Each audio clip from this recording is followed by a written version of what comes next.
live in 1 minute.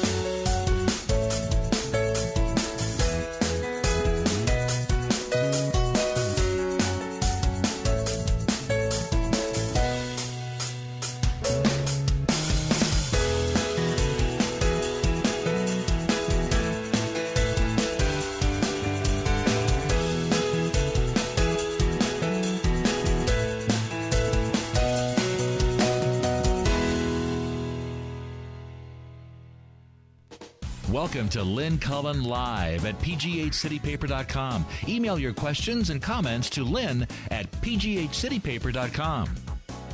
And good morning to all. It's the 29th of July, which is to say that my kid sister's birthday is coming up any day now, and she joins us from St. Louis. Hi, Suze. Hello. What was that? Was talk of your... That was my getting older, and even when I sing in the morning before you call me, this is what my voice sounds like. Well, you're still... I think it's because I slept with my windows open in St. Louis in July. Yes, we all slept with our windows open last night, even you. Yeah. The high didn't even get up to 70 yesterday here. How cool was it in sultry St. Louis? Well, it was probably 80, but that's like spring. Yeah, amazing. And it was down in the low 60s, Yeah. which is unheard of around here. Yeah, I love it. You know, though, that gives all these yahoos, Oh, so what happened in global warming? That's what happens. It brings them out. The problem is that we lefties are really bad at choosing nomenclature. It should have just been climate change. That's right. All it is. That's right. But yeah. And St. Louis is going to be on the happy end of the spectrum. Our winters seem to be slightly colder, and therefore actually more comfortable, and our summers seem to be slightly cooler, less warm. Right. We're cooler in general, too, which can be part of, obviously. It's like we just changed zones about 5 longitudinal degrees. Is that what it is? I have not a clue. I don't even know if longitude goes around this way or latitude goes around that way. I don't have a clue. Do you? No, I'm totally I've confused myself the minute I said it. Okay. Don't know. And you know what? Not particularly interested. So, don't even bother, blah, blah, blah, blah, blah. Whatever. Susan, I hate to do this to my audience, but I'm going to. I just need to wing this one little story by you and to get your reaction. I did this to the audience yesterday, so this is, I'll really try to hurry it up.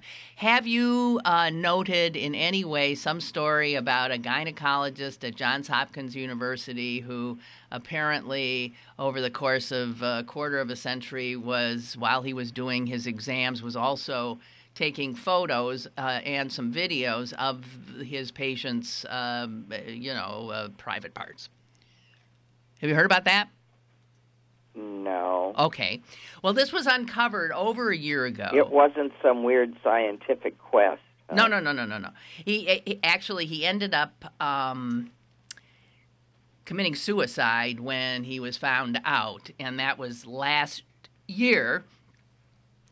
Since then, a court has decided in a class action suit of all of his patients that Johns Hopkins will dole out $190 million to women who feel they were traumatized by having been one of his, Well,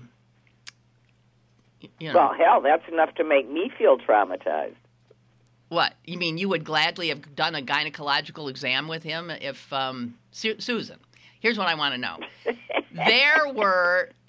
So they found on his, on his computer at home, all these pictures of vaginas, I guess, but the vaginas weren't identified as this is so-and-so. In any way.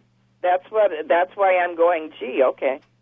Yeah. So you yourself, if you had found that this had happened and you had gone to him, you would, how traumatized would you be knowing that this guy had taken a picture of your vagina and had it at home? How much? I would find that less traumatizing than the annual event itself. Right, okay.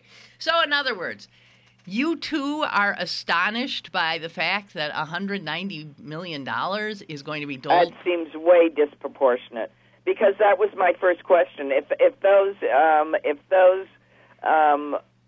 areas are not identifiable to any woman or another, if that woman in fact could not go and pick hers out of the hundreds of photographs from the others, I would ask you, how can you possibly be traumatized? And if you can't even identify yourself. It says no image was linked to any particular patient, and none apparently were ever shared with anyone else. And yet now thousands of women are lining up to try to get as much money as they can by showing that they were... Well, of course. That's my first comment. Boy, I'm feeling traumatized myself. Well, in fact, one woman showed up who wasn't sure she'd ever been a patient of his. But thought, why the hell not? Right. She said, I could have been a victim, and if I was, he should have to pay. Okay, so you agree with me that you're sort of astonished by the size of this settlement and this. Yeah. Yes. Okay. Unless there's. No, they're not. Let's go back to what the purpose of these settlements are. Right. Okay.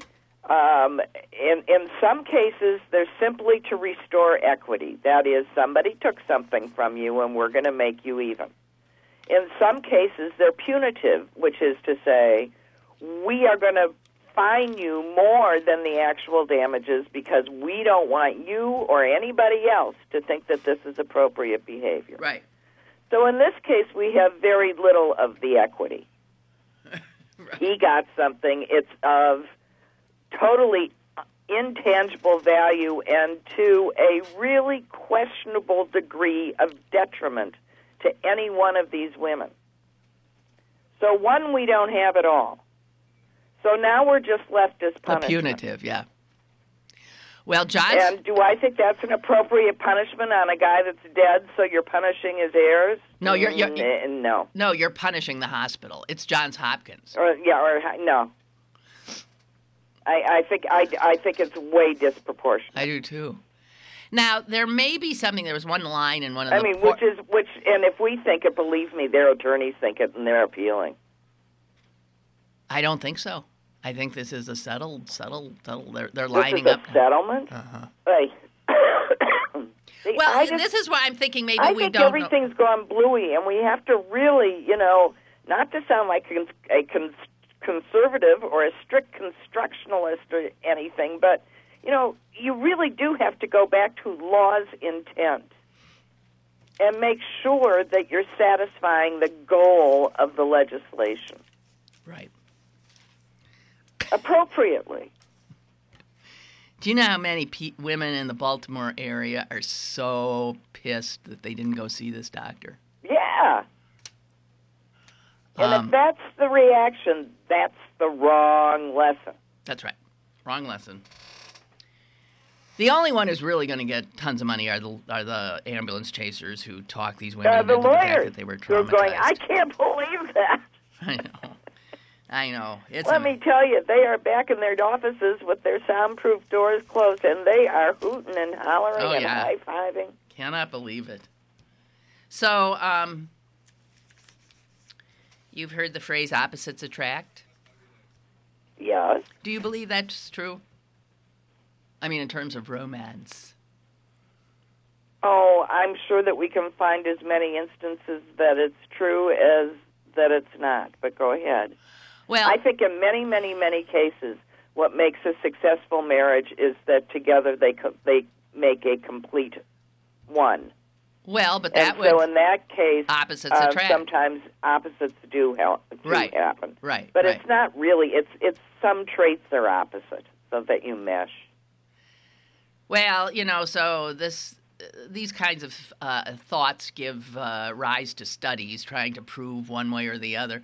And the Wall Street Journal did a piece on this today. And this one professor says, opposites attract, they just don't always stay together.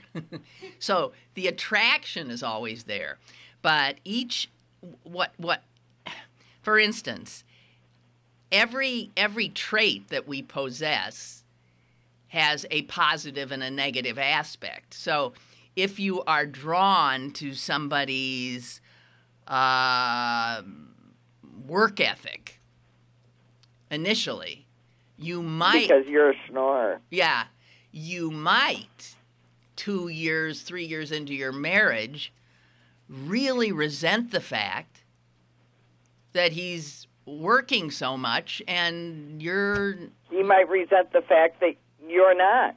That's true. Or you are drawn to some guy's confidence and, and certitude and blah, blah, blah, blah, blah. And then he becomes domineering and an asshole. Exactly right. Or you're attracted to someone because she's so sweet and she's so nice to you.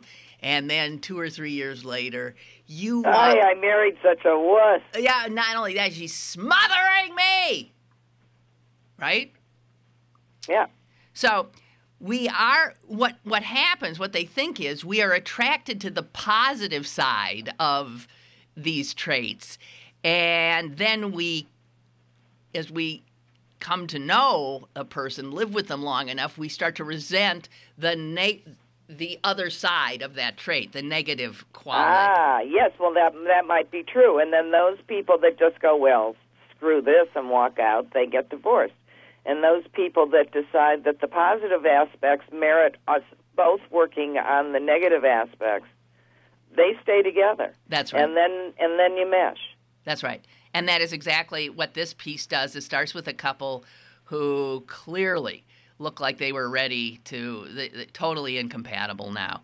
And they decided, wait a minute. They started to focus on the positive sides again, and then they talked and blah, blah, blah, blah, blah, and got back together. But that takes work, obviously. But so somebody... marriage takes work, but yeah. and every single marriage goes through those kinds of negotiations, and some more volatilely than others, Right, absolutely.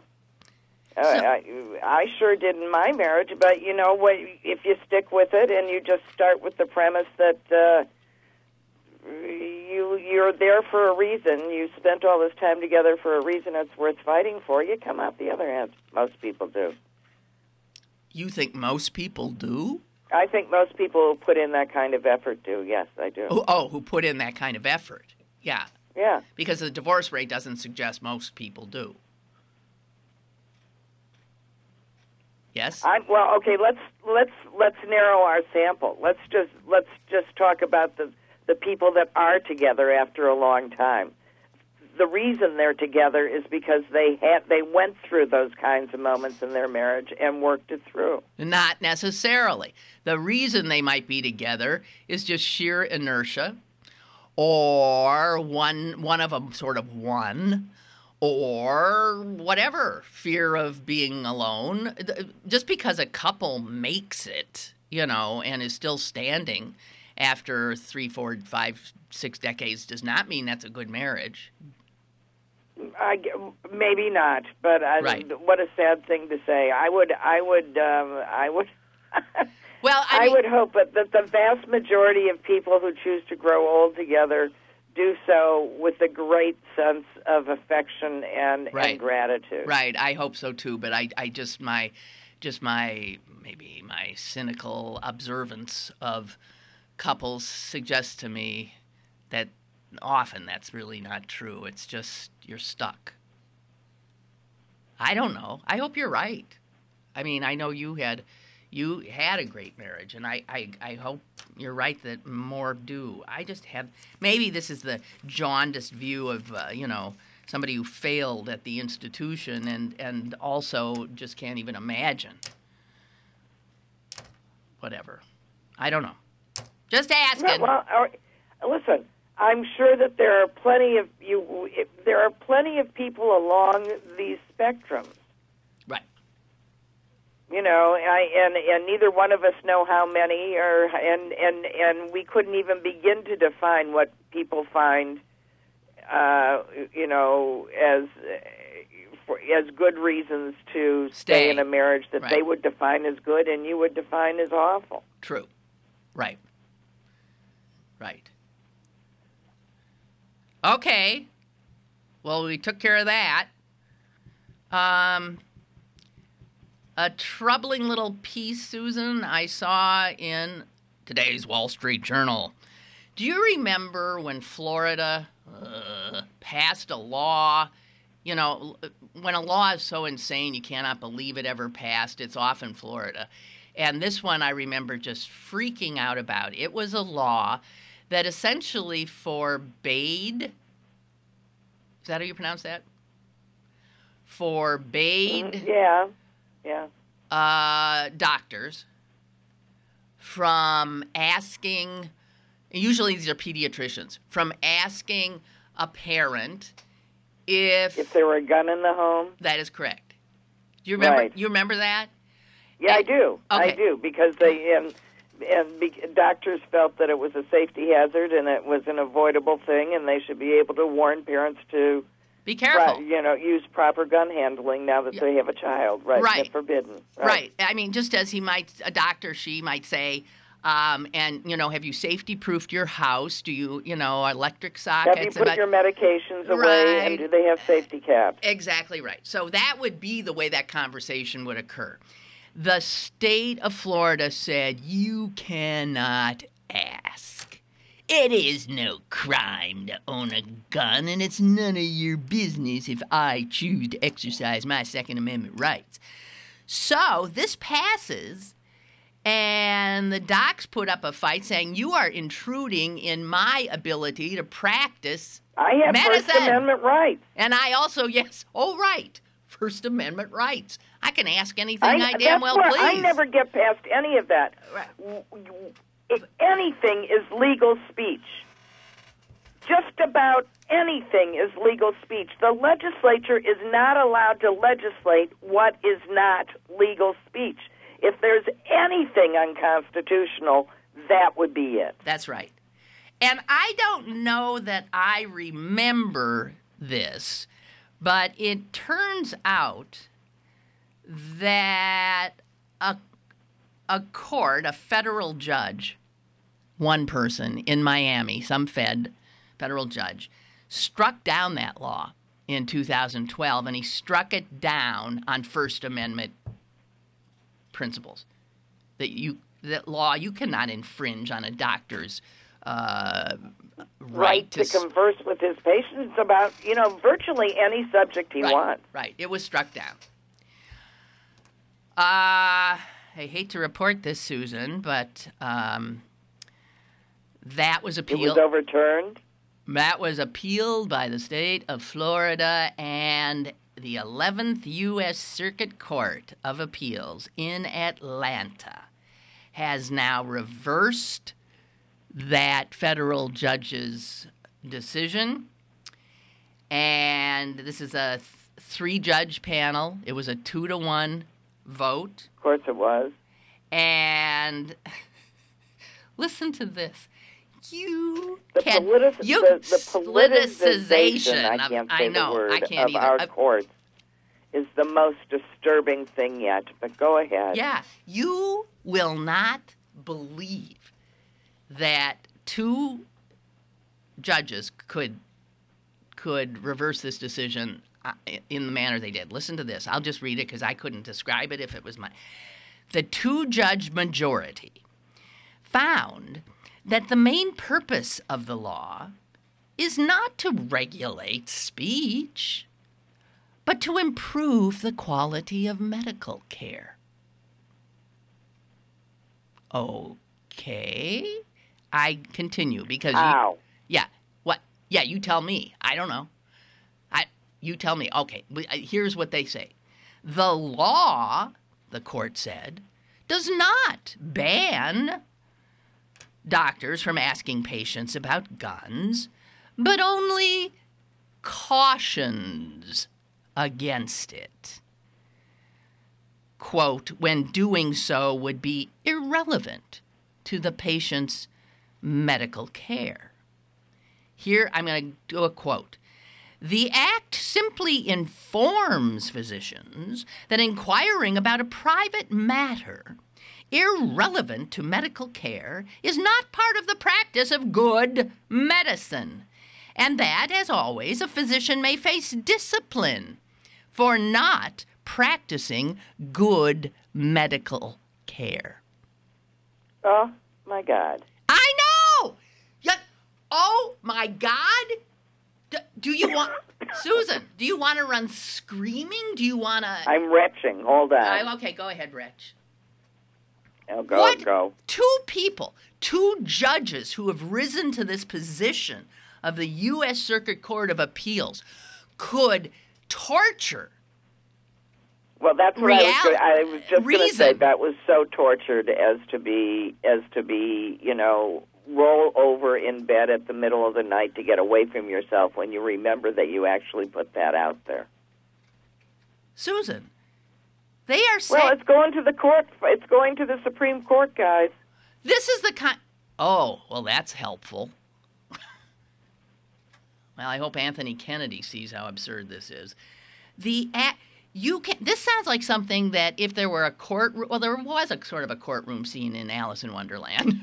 Off with their heads. Well, I'll tell you how I would deal with this. If that's indeed how that law reads, then the intake of every new patient, I would have an information sheet that I would have my nurse or my nurse practitioner go over with every single patient that started with how to properly childproof, how to make sure that if you're using this kind of pod or that kind of pod that, children put in their mouth, that they are stored safely, how if firearms are in the house, they are stored according to the established safety procedures for in-home storage, namely blah, blah, blah, blah, blah. That all cleaners should be kept out of reach of children, blah, blah, blah, blah, blah. And in that way, according to what they wrote, that's perfectly appropriate.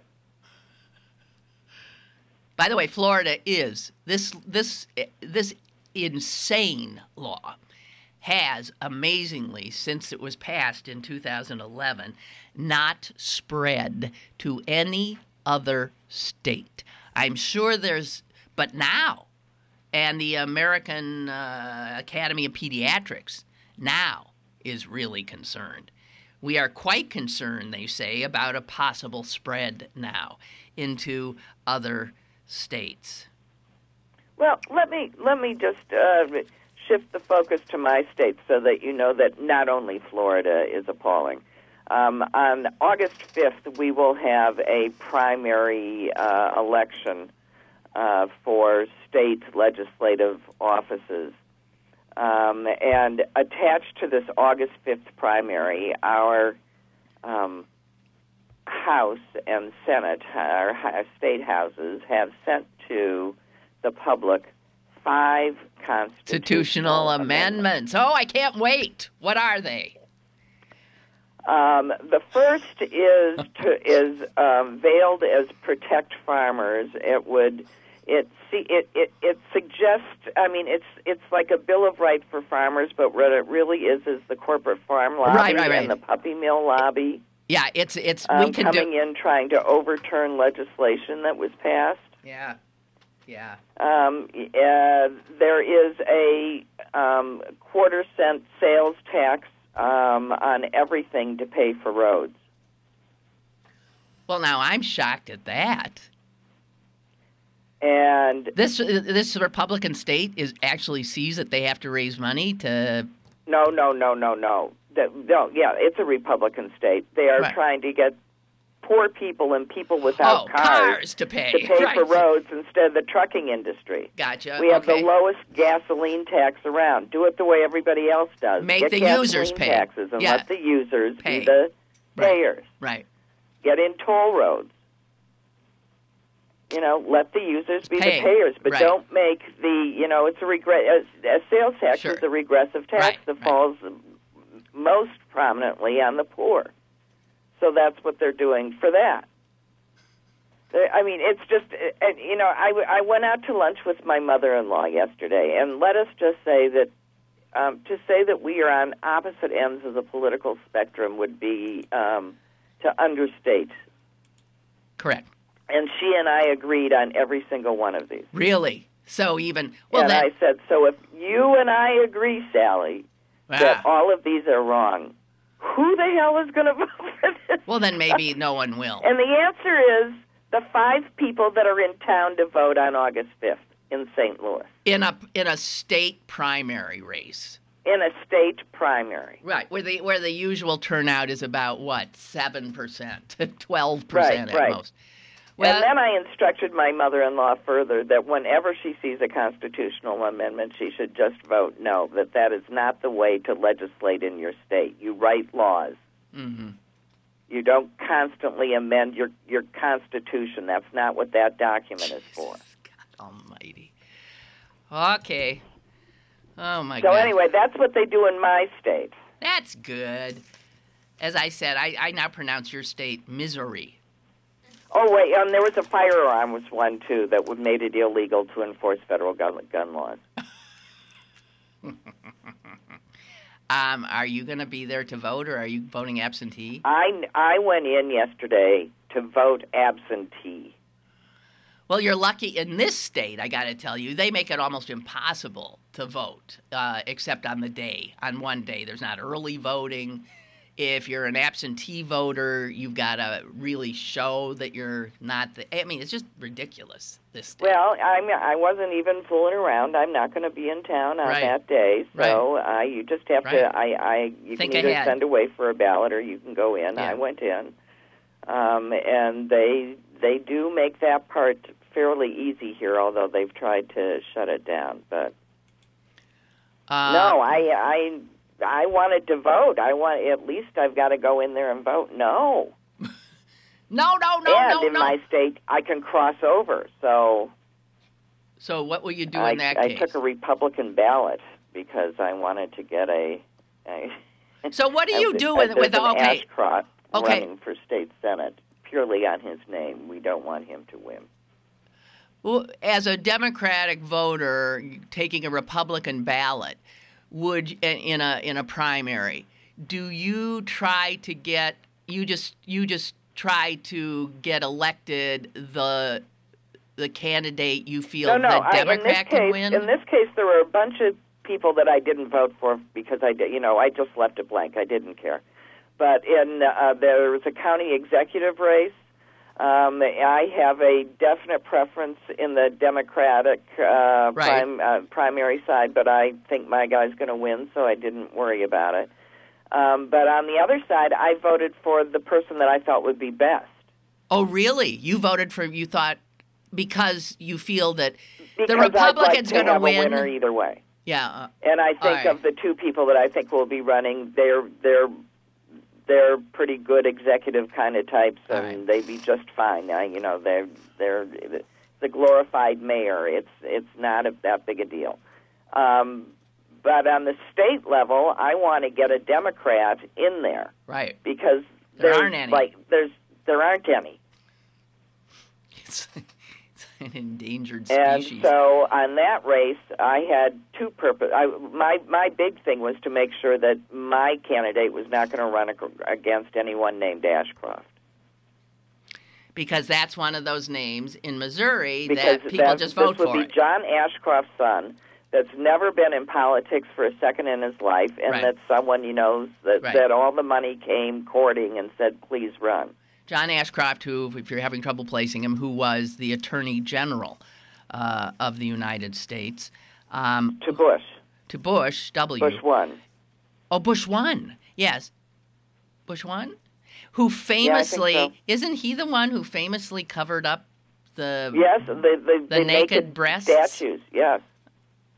And he's also the one that when he had like an extreme sort of like medical emergency. He was in the hospital. He was in really bad shape. Yes. Do you remember that? Yes, and there was a sort of a coup of sorts by Cheney, was it not? Mm-hmm. Yeah, and there were some. They were trying to get him to say that he was to sign off on that he was something incapacitated. that he right. Remained compass mentis enough not to do. Right. And he did the right thing there. There was also, and I'm blanking on the name of the guy, who like found out and literally raced to his bedside to get there before these, would-be coup d'etatists went to his... Isn't it funny? Well, sort of. Politics is funny. Look, we start with a rambling thing about what today's issues are, and look where we end up, at John Ashcroft's hospital bed 30 years ago. Yeah, well, that was like one of those crazy Watergate-ish kinds of things where people are doing things they literally should not do. It's just not what you... Anyway, if you're more tired than you used to be, I just want to explain why, in part. Because, do you know, Americans are the least vacationed workers in the universe? Do we know this? I mean, yeah. You're often stunned at what, like, European workers, how much vacation they have. And it's, like, mandatory. You can't say, oh, no, I'm not going to take. You go. And they get 5 weeks, 6 weeks, 7 weeks, whatever, full pay, yada, yada, yada. Okay. Turns out in 1975, if we can remember that great year, the average American vacation lasted more than a week. I have to tell you, that's astonishing to me. More than a week. By 1985, 10 years later, it had shrunk to a work week, 5 days. By 2010, the average American's vacation was 3.8 days. That's 2010. I hate to think what it is now. Well, and, there's an interesting shift in corporate policies as well, that what they do is they're telling their people that they can take as much vacation time as they want, and it won't be tracked as long as their work is done. And I think the theory behind this is that employees will actually probably be tougher on themselves than the employer ever would be. That employees will be tougher. Right, on themselves. Because they'll figure they're competing against other people for how much, so they're figuring how hard they work. Jesus. Oh man. All right. I mean, one wonders how one does it. Does one take the employer at its word and take as long as I'm getting my work done? I'm taking a week every month. No, I don't know that you do that because the impression is you're simply not. I would be very worried if my employer instituted such a policy. Oy. All right, Susan, we don't take breaks anymore. Okay. Do you want a break? We can take a quick break. No. Well, I'm not taking a break until we just haven't had any advertising this month. So, screw it. Okay. All right. No, in despair, I just got myself more coffee because I was tired of waiting. Yeah, okay. The New York Times has, in the last 2 days, made a very strong and very long case on its editorial page for the legalization of marijuana. Yeah. And I just want to point out some of what information is here, just in case people don't understand. That marijuana laws are not enforced, are not enforced in an even-handed way. And there you can prove that. And there are numbers from every state in the union that shows what the rate is of blacks and what the rate is of whites in that state for being arrested for possession of marijuana. Okay? It's also known that the proportion of blacks who smoke pot and the proportion of whites that smoke pot are pretty much the same. Even. They're even. They're even. So, but who goes to jail for liking that recreational vehicle? Black people do. Well, except for that one poor white schmo who got a life sentence for having a pound of marijuana in his Jeff car. Mazansky. I'm going to get to him. Now, the worst place to be black and caught with pot is the state of Iowa. Are there any black people in Iowa? They're all in jail. If there are any black people in Iowa, I get out of there fast if you like marijuana, because you have more than 8 times the chance of a white person in Iowa of getting arrested for pot. Oh, there's no racial disparity there. Right under that is Washington, D.C., where the cops routinely get black young guys off the street and into jail, ruining their lives for pot, when all of the white guys who work on Capitol Hill and in all the regulatory agencies can happily smoke pot with no expectation that they will get nabbed. It's also 8 times more likely for a black person in D.C. I have to tell you that my home state of Wisconsin is way up there, too, with 6 times more likely if you're black. And Well, it's just a handy reason to lock them up. And Pennsylvania right behind Wisconsin at 5.2. Susan, Missouri, I don't see on here, so who knows? They're probably throwing everybody. No, we're too busy cooking meth. Oh, that's right. You're into meth. So anyway, and stop and think. So for something I have done, which I've been very open about, there are black people serving life. There are black people, let's say they even just get a misdemeanor conviction. You know what that can mean? A misdemeanor conviction can mean a revocation of a professional license, the loss of student aid, the loss of a driver's license, the inability to get insurance or a mortgage, the denial of access to housing, public housing, all this stuff. So it can just send you on and then if they give you a felony sentence, you are your life's over. Forget it. You're done. So the New York Times says this, 40-year war on drugs, and especially the criminalization of marijuana, has taken the most extraordinarily destructive toll on this country, but disproportionately on the African American community. Now, Susan mentioned a guy, and this was a pretty famous case. And this guy got caught with not just a little marijuana. He did have a pound, which he said he didn't know he had, right? He was carrying it for somebody who didn't know. That's probably not true. And probably he had 2 little misdemeanor offenses for marijuana, 2 prior nonviolent, possession marijuana cases. And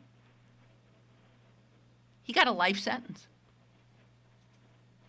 I mean, there's all sorts of online petitions, but, guess where he is? He's where? Here. Oh, yeah, I know. He's in Missouri. He has a life sentence. Even more recently, 2010, a 45-year-old trucker, father of 7, stopped on a New Orleans street with a small amount of pot in his pocket, sentenced to more than 13 years.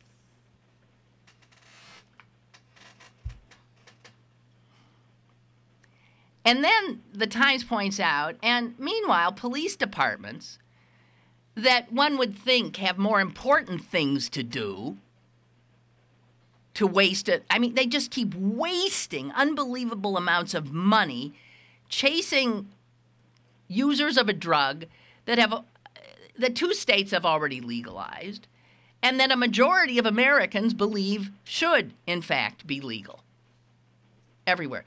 This is insanity. And the greatest line I heard, and they quote her. There's a wonderful book. I had actually wanted to have this woman on the show, and I really should. She's a law professor. Her book is The New Jim Crow. Perhaps you've heard of it. And it talks about how, we don't have slavery anymore, and we don't have Jim Crow anymore. No, we got the war on drugs. And that has been more devastating to the African American population because of the disproportionate way in which these laws have been applied. And she says about Colorado and Washington now legalizing it, she calls it a cruel irony. 40 years of impoverished black kids getting prison time for selling weed, and their families and futures destroyed. And now... Dear sister? What's wrong? I have to hang up for a moment because something's happening in my front yard. I have to... Go. I'll be right back. Go. And now, white men, she says, okay, so all these little black kids selling pot on a corner a little bit, their lives are ruined. They're jailed, And she says, and now white men in Colorado and Washington are planning to get rich doing precisely the same thing, selling pot.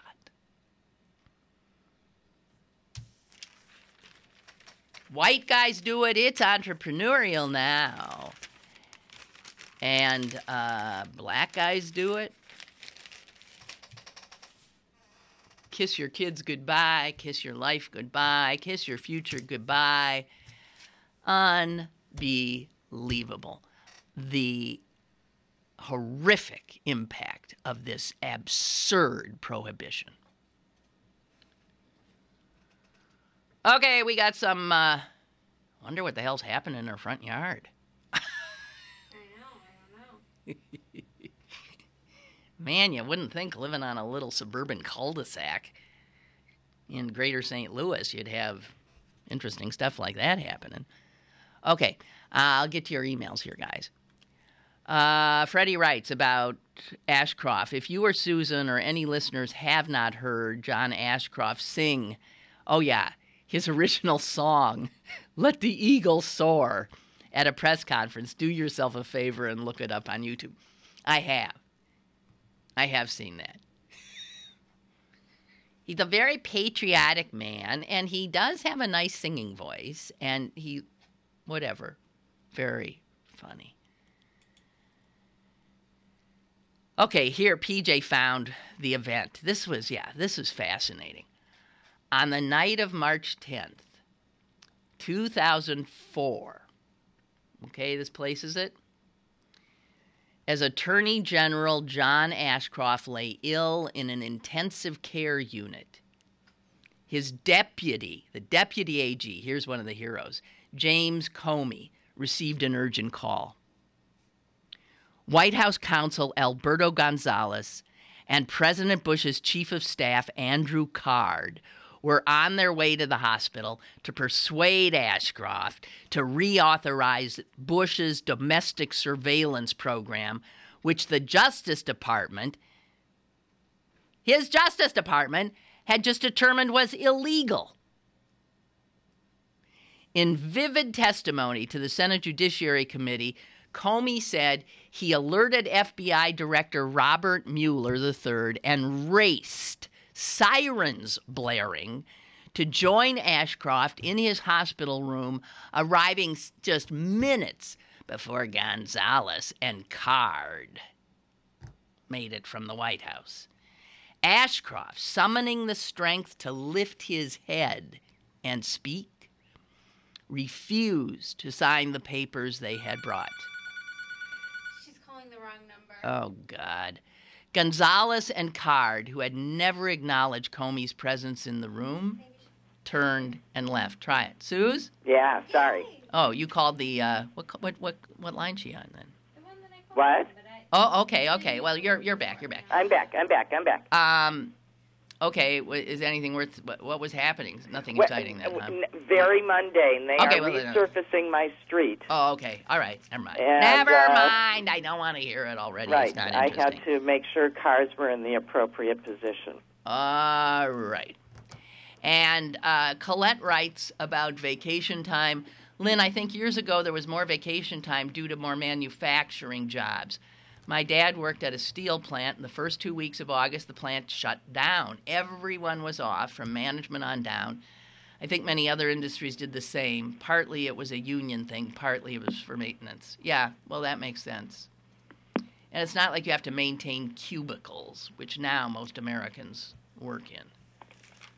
Oh, man. Well, yeah, it's interesting. The more options you get, like when you get flex time and you get work from home capability, all of which are really sort of wonderful things, it also ends up being that you never stop working. Well, that is true. And ever since cell phones and computers, there are people who, even if they geographically, end up they're someplace else geographically, they're still very much there. Very much there. Jeez. Unbelievable. It is. It's also the demise of unions. That is so true. This is one that, without unions, workers, they will work you till you're flat out finished. They will. And pay you for the privilege of doing so as little as they possibly can. Unless you got one of those jobs in a skyscraper where you just essentially do nothing but push papers around and, I don't know, take credit for things that your underlings have done and make tons of money, right? Right. The lower you are on the status scale, chances are the harder you are working. The lower you are on the wage scale, chances are the harder you are working. All right. So some video from here went viral 2 days ago on the internet. Did you see that one? No. I miss a lot of things that are apparently viral on the internet. Well, I don't see why this thing went viral. I saw it and then thought, yeah, so I guess what happens is the woman who has been in Europe, living in Europe for 2 years, and she comes home, and whoever is there is taking a video of her dog greeting her. And the dog, little white fluffy thing, schnauzer, huh? He passes out. Right? Supposedly. This dog goes nuts. And there's dogs who go nuts like that all the time. He's like, ooh, ooh, ooh. He cannot contain his joy. He's a dog. And he is just all over. He is beside himself. And then he appears, right, to sort of drop, like he passes out. But for like a second. And then he, like, gets back up and he sort of, like, passes out again. And then he gets up and he's fine and he's doing it all over again. And jumping into, goes on for minutes and minutes. He's beside himself. And so the thing that's everybody's saying, dog faints from joy. And I don't know. I mean, do you suppose his blood pressure could have, like, gone down, or what kind of what would have constituted? Well, something happened that caused him to stop for a second. Something happened that caused him to pass out. The poor thing. It can't possibly be good for him. What, you mean to get that excited? Yeah. Yeah. Well, he couldn't help himself. But they were sort of, I think the two adults you see, I don't know that they were helping. No, that's what I'm thinking. They were probably thinking, isn't this funny? We'll show him what he does, and they were getting him as excited as they possibly could. Although, I don't know. I don't know. They don't seem to be really doing that either, though. I mean, he just can't stand how he's surprised and he's just freaked. He's like, I always worry about for when they throw surprise parties for older people. Well, I listen, I'm worried about when you throw surprise parties for anybody. Yeah, somebody could pass out. I don't like being scared, and that's what that kind of a surprise is. You're frightened, and then you realize, oh no, this is joke on me for my honor. I remember once, and you might not, but there was a surprise party that was being held in Chicago for our long gone Uncle Joe. And I don't remember. Okay, well, Uncle Joe at the time was he was over 80, and people had come from California and he was totally not expecting to see it. And as we're all sort of crouching behind furniture, waiting for him, I remember being very nervous. And I don't know who I said to. I said, but what? Isn't anybody worried that he could have a heart attack? Well, don't you think that's a legitimate concern? You betcha I do. Well, he didn't, as you know. He didn't. But, yow! Also, I want to say about surprise parties, there are an awful lot of people who really don't want to be surprised. Yes, count me among them. I don't like surprises of any kind. Yeah. I don't understand a lot of what people love. Surprise is one. And another, practical jokes, which I think are mean. Right. Another is tickling somebody, which I think is sadistic. What else? There's so many things like this. Oh, riding, carnival park vehicles which disorient you and upset your stomach, or like roller coasters or anything. I don't understand the allure of being terrified. No. I don't understand going to scary movies. I don't like understand it. Why is it? Why? What is the pleasure of terror? No, I'm always asking people this. I mean, isn't life just regular life anxiety-provoking enough? Maybe it's because people like to be desensitized to their own anxieties. Or maybe because it's a way of dealing with anxiety, in that you're in a controlled situation, or this is a movie, or the roller coaster will stop in 2 minutes, or I don't know. I don't know. I find life in general provides enough roller coasters, enough scary, terror-filled moments, just walking happily, nonchalantly through life. But Susan, to actively seek out more says to me that you aren't actually living. No, you can't be that. You can't say that, because, Susan, you cannot say that, because I think we're in the minority. You can't say that. I know we're in the minority. Okay, so what? I mean, think of the gazillions, billions of dollars that are made off of giving people these terrifying things. I think horror films are way up there in terms of genres that are, the hot big sellers, right? Right. I don't get it. But I am so terrified by those things. Even when they are they're supposed to be comedies and they're hokey, they scare me. They scare me too. Well, I wonder why we're such scaredy cats. I don't know. But conversely, I haven't had the similar fear of clowns or anything, so it's not like it's just people in makeup. Yeah, I don't have that. It's.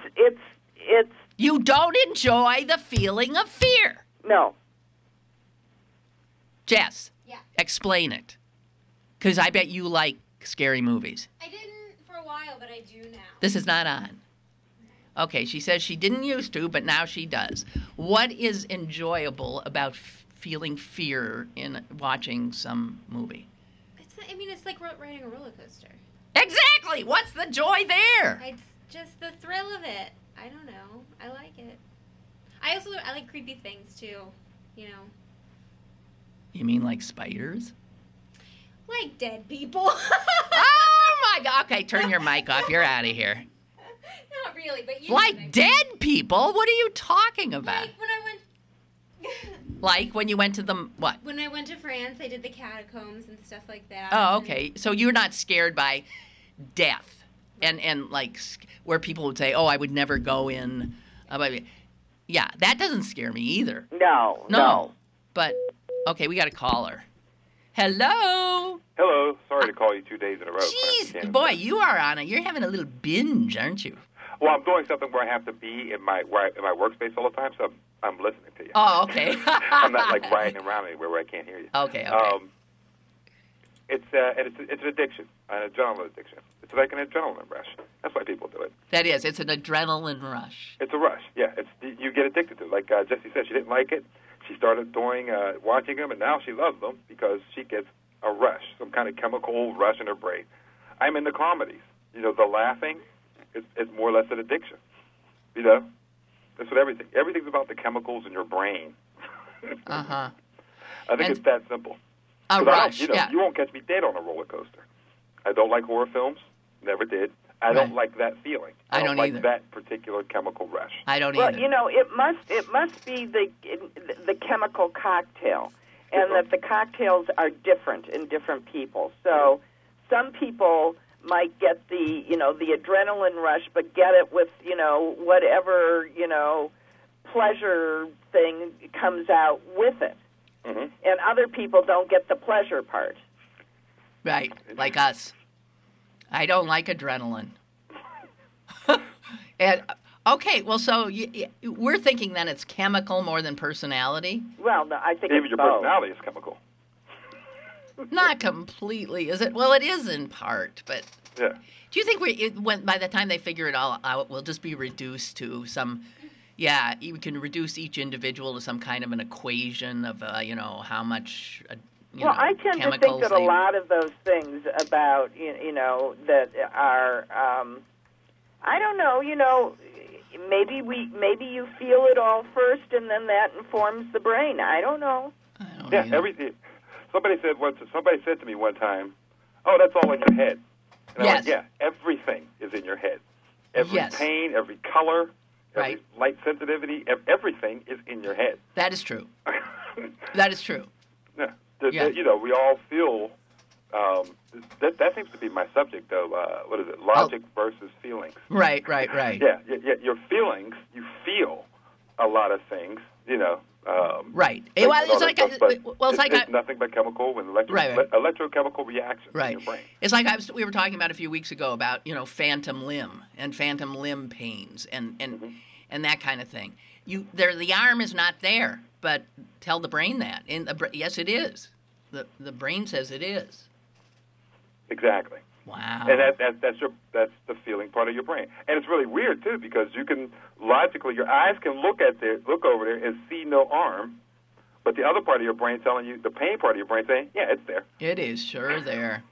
That's what I found absolutely fascinating. Yeah, it is. It is fascinating. Yeah. Well, thank you for your, as usual, astute observations. You're welcome. Thank you. And by the way, I will have, once your show's over, I'm going to look up somebody who's going to say there's going to be some psychiatrist or some brain dude who's going to have a paper written on why people enjoy horror films. Yes, of course. Okay, we'll do that. Thank you. I'll post it on your Facebook All right. page. Thank you. Okay. Thank you. Bye. All right. And Melanie writes, I know I've told you this before, but you have to read the book Quiet. It makes you feel that you are not crazy because you are an introvert by nature. Boy, this woman's got my number, doesn't she, Susan? And you really aren't as much in the minority as you think. Because I often talk about how I love quiet. And most people don't. They can't stand it. I'm the same way.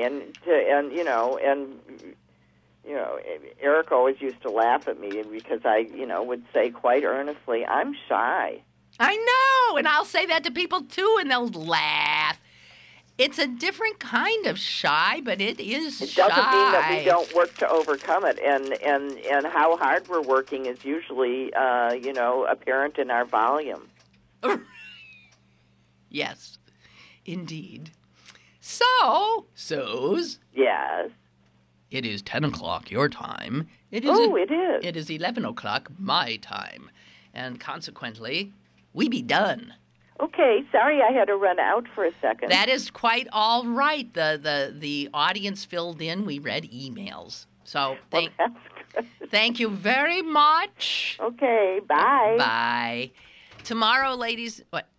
You're not going to have closing music because the computer froze? I am not going to have my closing And I don't music. know which- Oh, God, no. Not that wonderful music. Okay, bye. Okay, no music. I'm just going to say goodbye. Tomorrow, nobody in particular except me and you. Thursday, we got Sokolowski. Friday, well, the Potters, as we've heard, are on vacation this week, right? So no Potter. That's it. And now hum to yourselves because we got no music.